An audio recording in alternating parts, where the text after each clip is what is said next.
السلام عليكم. بصوا، انا لاول مره من ساعه ما طلعت على الحساب ده اول مره اطلب منكم ان انتوا ما تركزوش مع الشغل اللي انا هعرضه لكم في الفيديو، بس عايزاكم تركزوا وتسمعوا الكلام اللي انا هقوله. الهدف من الفيديو ده مش ان انتوا تبصوا على الشغل. الهدف ان انا في كام سؤال عايزه اسالهم ليكم وانتوا تجاوبوني. مش شرط تجاوبوني بينكم وبين نفسكم بس. وقبل اي حاجة، اللايك للفيديو اهم حاجة. زي ما احنا متفقين، اول حرف من اسمكم او تنقطوا علشان الفيديو يرتفع اكتر وينتشر لاكبر عدد من الناس. وهقولها لكم مرة تانية، ما تركزوش مع الشغل اللي انا بعرضه. انا بس اخدت الشغل ده كواجهة علشان التيك توك ما يحذفش الفيديو. تمام. انا عايزاك تتخيل كده، او انتي تتخيلي لو قعدتي يوم 24 ساعة من غير اكل، ايه اللي هيحصل لك؟ اكيد جسمك هيبقى هزلان وهتبقي همدانة ومش عارفة تفكري وتعبانة وخلاص يعني. طب تخيلي بقى لو قعدتي يومين.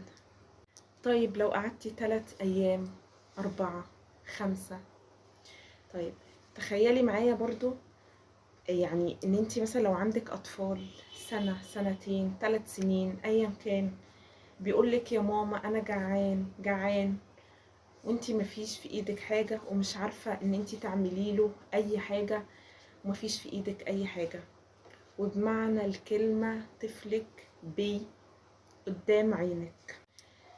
طيب لو باباكي او مامتك كبار في السن وشايفاهم جسمهم بيهزل واحدة مرة ولا مرة، وخلاص بي قدام عينك او قدام عينك، وانت مش قادر تعمل لهم اي حاجة، ولا قادر تجيب لهم اكل، ولا قادر تجيب لنفسك اكل، هتعمل ايه؟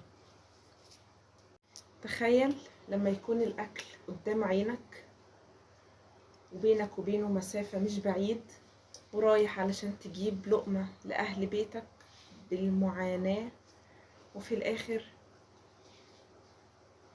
قبل ما تطول الأكل ولا ليك ولا ليهم، هتعمل ايه؟